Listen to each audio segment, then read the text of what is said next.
Kulħadd għadu jitkellem dwar ir-riżultati tal-elezzjonijiet Ewropej, anki lokalment f'Malta, però aħna r-riżultat tagħna kien fidejna l-ħadd fil-għaxija b'mod uffiċjali.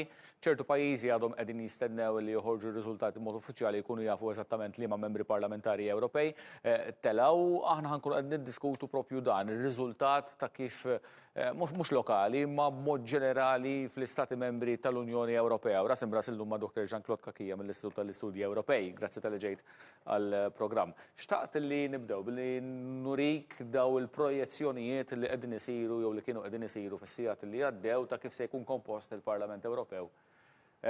Propju matul din il-leġislatura jista' jkun hemm xi wħud li jiċċaqalqu xi ftit lem jew law. Ġifieri tħares hekk lejh il-Parlament Ewropew il-previżjonijiet li kien hemm li l-lemin estrem iżid ħafna seħħew jew le? L-ewwel grazzi Mario tal-istadina, kien hemm biża' li l-lemin ħajerġa' jkollu ħajiżdied fis-support li żdied fis-support ċertu pajjiżi, imma ħafna diskutu l-fatt li almenu l-influenza tiegħu fil-Parlament Ewropew ġie contained. Ovvjament dawn l-elezzjonijiet ir-riżultati għadhom qed jiġu mħabbra, so jista' jkollna x'tibdil żgħar. Jista' jkun hemm xi ċaqliq. Imma jekk tħares lejha din jiġifieri anke l-Partit Popolari Ewropew u Soċjal-Demokratiċi dawk li Malta għandha MPs fihom huma għadhom l-iktar b'saħħithom huma l-aktar li kisbu voti. Ġifieri iċ-ċentru bata biex niftehmu jew le? Iċ-ċentru baqa' hemm ovvjament kif għedna il-lemin żdied ħafna drabi ix-xellug mbagħad telef ċertu mis-support fil-fatt kienu xi 4 jew 5 pajjiżi fejn ix-xellug iddomina dawn l-elezzjonijiet. Ovvjament fil-Parlament Ewropew kif qed naraw fil-grafika għandek numru ta' siġġijiet il-fatt li il-partiti ewlenin l-PP u l-SND m'għandhomx maġġoranza, so irridu dik dejjem tal-koalizzjoni. Koalizzjoni ma' pajjiżi oħra, so il-Parlament Ewropew mdorri li jkollu koalizzjonijiet, ovvjament daw jinbidlu minn xi elezzjoni jew l-oħra ma middera mill-grafika jidher li jista' jinżamm l-istess koalizzjoni. Aħna qegħdin naraw bħalissa partit, issa gruppi politiċi differenti. L-ewwel rajna tal-Partit Popolari Ewropew, tas-Soċjal-Demokratiċi, issa rajna tar-Renew Europe, issa tal-ECR daw li tagħhom tifforma parti Meloni, li forsi m'għandniex ċans nerġgħu narawha bil-grafika, ma li huwa interessanti li l-Maltin, l-MPs Maltin, tlieta mill-IPP, tlieta mis-Soċjalisti u Demokratiċi ħajpoġġu fil-gruppi tagħhom. Ma tantx hemm pajjiżi li għandhom ħafna iktar minn forsi hemm uħud għandhom 5-6, il-pajjiżi l-kbar għandhom ukollhom xi 20, pereżempju f'dawn il-gruppi partikolari.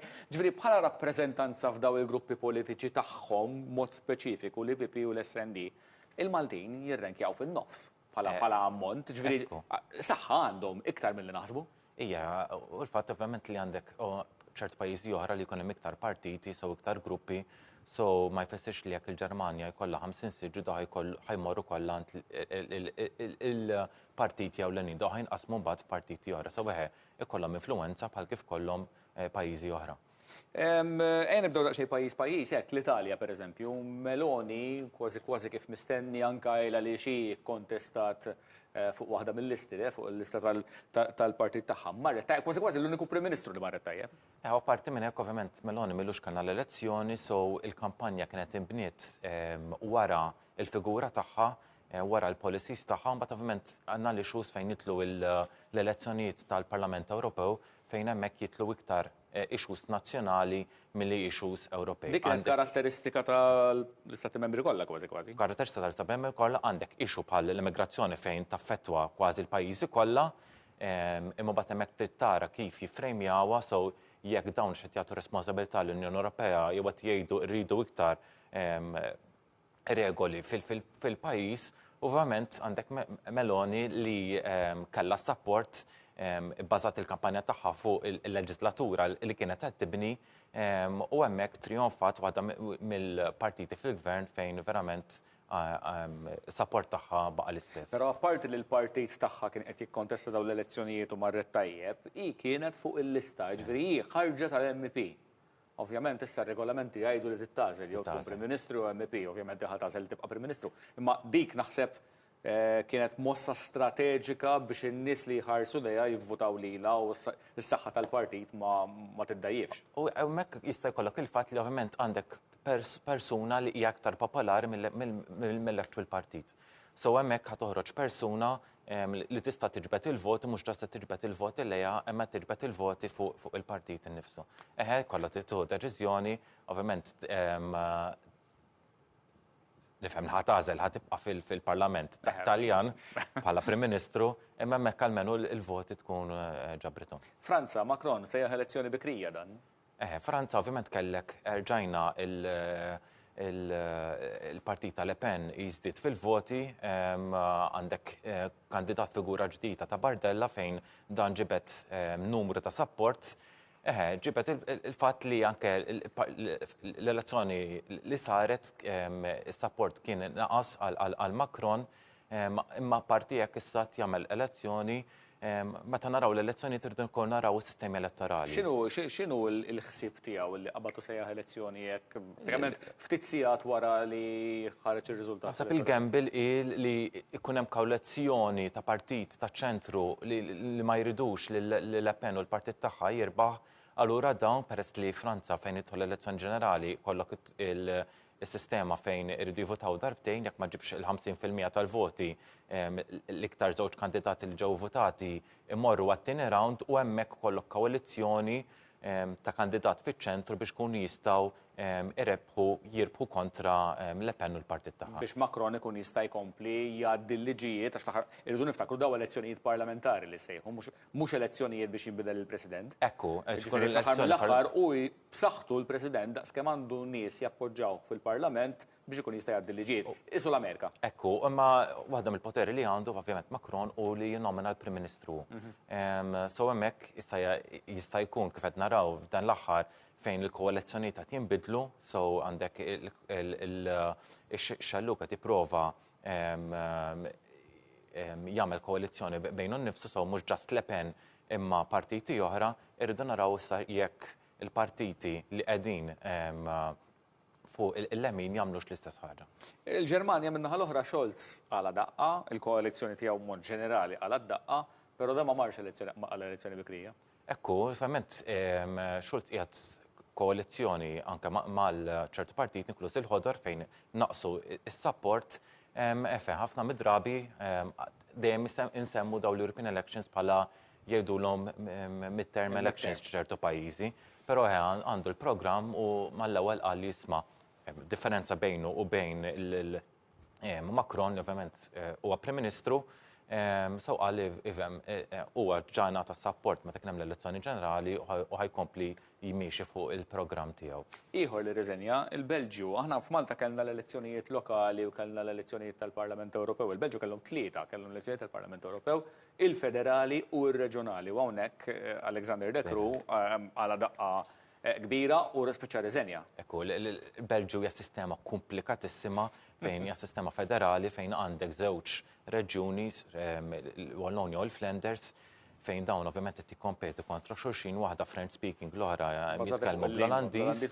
L-Olandiżi għandek ċerti partiti li jridu l-indipendenza tagħhom li dawn rebħu l-elezzjonijiet, ovvjament dan ifisser li għalmenu l-Gvern ċentrali trid koalizzjoni bejn iż-żewġ reġjuni u hemmhekk jista' jkollok sistema bħal kif kien hemm qabel fejn tagħmel sena sentejn mingħajr gvern biex sakemm daw il-partiti żgħar jiftehmu bejniethom biex joħolqu gvern. L-Ungerija Orban daqsxejn imħalta l-affarijiet tiegħu, kulħadd kien qed jistenna li se jmur tajjeb u kienu jakkużaw far-rajt, imma għandu partit ġdid li qed jikkontestalu pratikament, illi qed jista' jtieħ tikat anke f'elezzjonijiet futuri. Ekku partit ġdid li mibni fuq ex alleat tiegħu Magyar li għamel partit ġdid fejn ġabar at least 30% tal-voti. Li ovvjament dan il-partit tiegħu ġimgħa mur din l-aħħar sena jista' jkun fil-qoddim jikber is-support fil-manifest tiegħu qal li ovvjament hu kontra l-korruzzjoni, jrid jimxi iktar biex iżdied is-support tiegħu fl-Unjoni Ewropea u jista' jidher li jkun l-alternattiv għall partit ta' Orban. Fadlilna żewġ pajjiżi li forsi wertet inħarsu lejhom, l-Awstrija u l-Polonja. L-Polonja ċentru lemin Tusk jidher li wara kien hemm l-elezzjonijiet is-sena li għaddiet dana kompla sejjer fuq li ħalla, ġifieri kompla sejjer tajjeb. L-Awstrija min-naħa l-oħra l-Farrajt ukoll.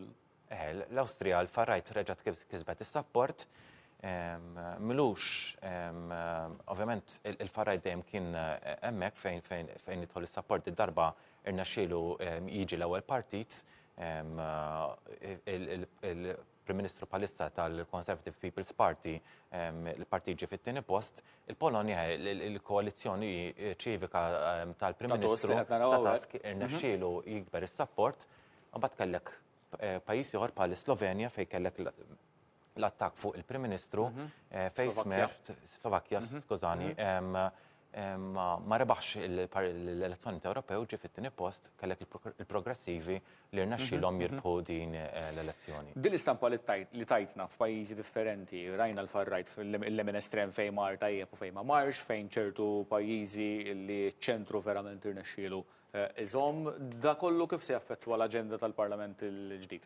Ovvjament huma realtajiet differenti, ġifieri waħda fid-diskussjonijiet li kienu qed saqsu lil von der Leyen li biex tiġbor is-support li għandha bżonn fil-Parlament Ewropew jekk beħsiebha tagħmilx alleanza mal-grupp ta' Meloni.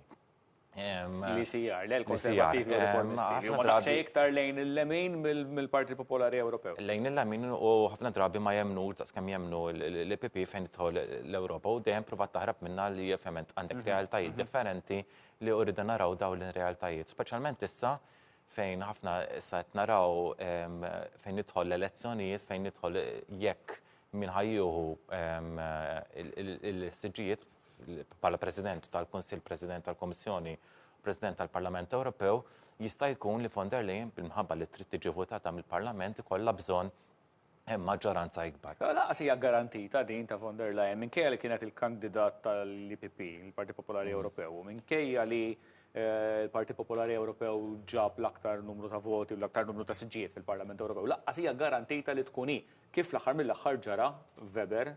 Ġifieri dan imbagħad ikollok il-kapijiet li jiltaqgħu. Il-kapijiet tal-gruppi kollha. Tal-gruppi kollha, parti il-kapijiet tal-kull stat fejn jiltaqgħu jiddeċiedu jekk jippuxxjawx għal spitzenkandidaten jew imorrux għal xi ħadd ieħor. Kif qed ngħidu 5 snin ilu kien hemm numru ta' spitzenkandidaten, il-pajjiżi ma qablux fuqhom u allura ħarġet il-figura ta' von der Leyen li ovvjament il-Parlament Ewropew ma tantx kien kontent li l-idea tradizzjoni tal-spitzenkandidaten kienet skartata. Kienet skartata. Jidher li ħatkun skortata għalkemm von der Leyen kienet il-rappreżentant tal-IPP ma ħarġitx għall-elezzjonijiet Ewropew, però realtajiet u li ma nafux x'qbilu jkun hemm bejniethom, speċjalment fejn tidħol deċiżjoni ta' min għandu jieħu tmexxija il-koalizzjoni ħafna drabi bejn l-IPP u l-SND, l-SND tieħu il-Kunsill, l-IPP jieħdu il-Kommissjoni u mbagħad jaqsmu il-Presidenza tal-Parlament. Il-Presidenza tal-Parlament tal-hemmhekk kont se nġibek, ilha tissemma li Mezzola jista' jkollha sentejn u nofs oħra fit-tmexxija tal-Parlament Ewropew, però jekk von der Leyen ma tkunx President tal-Kummissjoni Ewropea, jinfetħu alternattivi oħra. Ekku jinfetħu alternattivi u jekk il-vot ma jgħaddix għal von der Leyen jew il-Kunsill ma jiddeċidix fuq il-figura tagħha, ovvjament imbagħad irid isib figura oħra. Tisemma bħalissa Charles Michel li kien Però ħada xejn dak minn qal se nirreżenja u mbagħad ma reżenjax. Ekku ġifieri jidher li għadu interessat għal pożizzjoni fl-Unjoni Ewropea, mbagħad ovvjament kollok politiċi li jistgħu jkunu fil-background u n-nomina tagħhom toħroġ iktar tard. Se jkunu t-temi fuq l-aġenda tal-Parlament il-ġdid? Wara dan ir-riżultat kif inhu, l-ambjent se jibqa' priorità jew le pereżempju? L-ambjent huwa waħda mill-issues kellna kmilux il-protesta tal-bdiewa. Ma ninsewx li l-Green sara kemm tilfu. Il-Green sara kemm tilfu u jidher li l-IPP qisu qed jerġa' jdur fejn jidħol il-Green Deal u jara x'kompromessi jistgħu jsiru. Hemmhekk ovvjament l-ambjent jista' jieħu daqqa ta' ħarta. Again, jista' jkun li von der Leyen biex iżżomm is-support jekk trid tiġi konfermata mill-Parlament Ewropew kollha bżonn is-support tal-ħodor. Allura hemmhekk ovvjament daw il-priorità tagħhom il-Green Deal u għandhom ambizzjonijiet oħra, hemmhekk trid tara xi ftehim irid isir biex daw jingħataw is-support li għandha bżonn. Jekk ma tkunx xi mbagħad ovvjament għandek kandidati oħra biex at least fejn jidħol il-President tal-Kommissjoni kollu is-support tal-maġġoranza tal-parlamentari. Dr. Jean-Claude Kakija mill-Istitut tal-Istudji Ewropej fi kwarter nexxielna nduru dak kollu li għamlu l-Ewropej fit-tmiem il-ġimgħa li għaddiet fl-elezzjonijiet Ewropej. Grazzi tal-li kont miegħi. Grazzi Mario. Ras imbras ikompli din il-ġimgħa fit-3 fis-6 ta' filgħaxija u ssibuna wkoll fuq YouTube. Grazzi tal-li segwejtuna.